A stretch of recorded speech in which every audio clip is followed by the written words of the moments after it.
बांधवांनी ज्या दिली त्यांनाही सगळ्यांचे मनापासून आभार।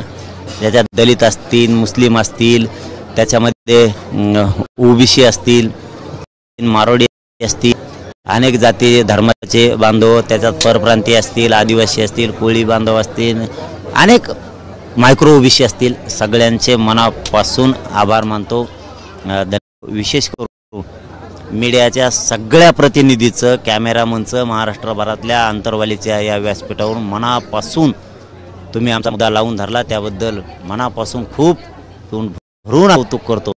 तुम्ही अनेक आंदोलनं केले होते, मात्र या गावातील जे लोकांनी साथ दिली, कारण लाठी झेलल्या, गोळ्या झेडल्या, आणि त्यानंतर जी साथ त्यांनी दिली ती खरंच कौतुकास्पद आहे असं वाटतं, कारण कोणी टिकलं नसतं इतकं मारलं, गोळ्या घातल्या म्हणल्यावर, रक्त सांडलं म्हणलं कोणी टिकलं। त्यांनी असं ठरवलं नंतर मी ते झाल्याच्या नंतर मला म्हणले की बाबा आता जीव गेला तरी आता नाही हटायचं, आता काही होऊ द्या म्हणे, आता नाही हटायचं।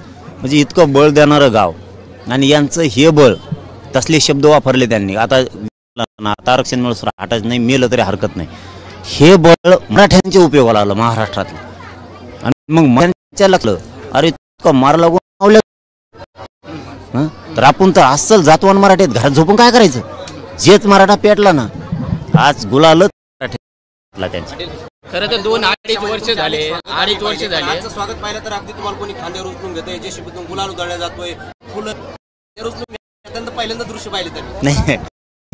आज दिवाळी आंतरवाली, आज आंतरवाली दिवाळी आहे, आंतरवालीतले घरातले माणसं खुश आहेत, कारण त्यांना जे अपेक्षित होतं आपल्याला नाही मिळालं तरी चालेल, पण आपल्या समाजाच्या लेकराला मिळालं पाहिजे, आणि त्यांचा तो पण आणि मराठ्यांचा तोच पण होता, आपल्या मराठ्याला आरक्षण, ते मी पूर्ण केलं। मग त्यांना ते लेकरू वाटायला, खांदे उचलून घ्यायला लागले, इकडून पळायले तिकडून पळायले, त्यामुळे ते आता आनंद काय, मला आनंद सांगता येईना आणि त्यांनाही सांगता झालतो मी, मला ते इतका आनंद वाटला ना की गाव इतकं ताकदीनं आलं, आणि ते जे शिप्यांनी गुलाल आणले, आणि काय शेवटी आपलं जे रक्त सांडलं, आपण जे योगदान दिलं त्याचं चीज झालं ना, गाव असो किंवा समाज असो, तिथे ताकदीनं खुश होत असतात। आता यानंतर तुम्ही काय, यानंतर नियोजन कसं असणार, नियोजन कसं असणार, जेव्हा आंतरवालीसाठी पहिलं पाऊल ठेवलं तेव्हा तुमच्या मनातल्या काय भावना होत्या? नाही, मी स्पष्टच सांगितलं होतं ह्यावेळेस, घरच्याच्या पण कानात सांगितलंच होतं मी,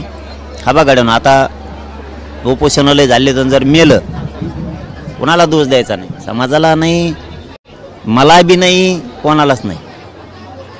समाजासाठी मरण येणं याच्यापेक्षा दुसरं मरण नाही। माणूस अटॅकने मरतो, साप चोरून मरतो, कशाने पण मरतो माणूस।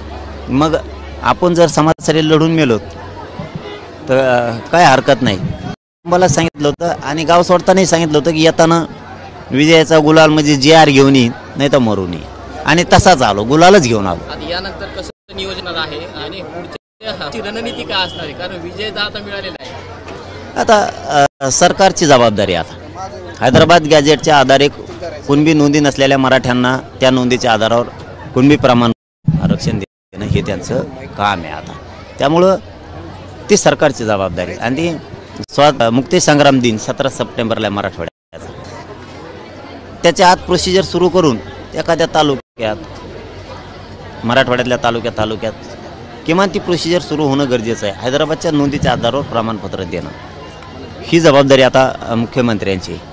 आता जर मराठ्याचा अपमान झाला रे बाबा मुख्यमंत्र्यांकडून, तर मराठ्यांच्या मनातून मुख्यमंत्री फडणवीस साहेबांचं कायमचंच नाव निघून जाईल, आणि अशी लाट येईल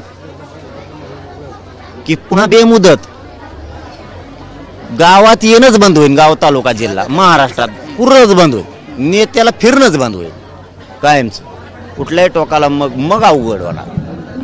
खरं तर आपण जर बघितलं तर मुख्यमंत्र्यांनी आजही त्याचा उल्लेख केलेला आहे की फक्त ज्यांच्या कुणबी नोंदी आहेत त्यांनाच हे आरक्षण मिळणार आहे। हा, मग आता ज्या हैदराबादच्या गॅजेटियरमध्ये मराठ्यांच्या नोंदी आहेत, मराठवाड्यातला सगळा मराठा हा कुणबी आहे, मग हैदराबाद गॅजेट लागू केलंय, त्याच्या मराठवाड्यातल्या सगळ्या मराठ्याला आरक्षण मिळणार, त्याच्यानंतर पश्चिम महाराष्ट्राचा नंबर लागत, असं होणार, सगळं होणार। मी हळूहळू थोडं होण्यात दिलं ना, बोलणाऱ्यानं थोडं नाही दिलं, सरसकट बी नाही दिलं, हे मराठीला कळतं ना माया. त्याच्यामुळे मी झुंजतो त्यांच्यासाठी.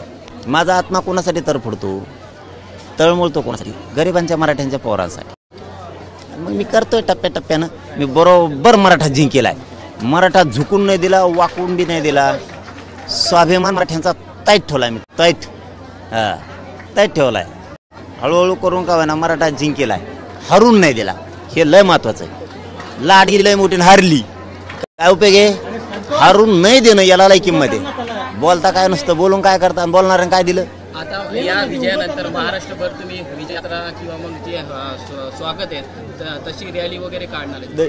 नाही, आता महाराज काय आहे की डॉक्टरने सांगितलं आता तुम्ही समाजाचं सगळं कल्याण केलं, तुम्ही जरा महिनकचा आराम करा, तुम्ही थोडा आराम करा आता. आणि मराठ्यांना माझं आव्हान आहे, आता दिलंय सगळ्याला आरक्षणात, मला एक महिन्याचा थोडा आराम करून द्या, मग पुन्हा भेटूच ना आपण. आंतरवाली सराटी दसरा मेळाव्याला भेटणारच ना आपण आता नारायणगडावर. मध्ये विजय सभा घेण्याचे संकेत दिले तुम्ही बोलताना आता. होणारच, लय मोठी होणार आहे ती लय मोठी होणार आहे. टप्पा तर येऊ द्या ना, टप्पा येऊ द्या. आपण जर बघितलं तर मनोज जरांगे पाटील आंतरवाली सराटी या ठिकाणी दाखल झाल्यानंतर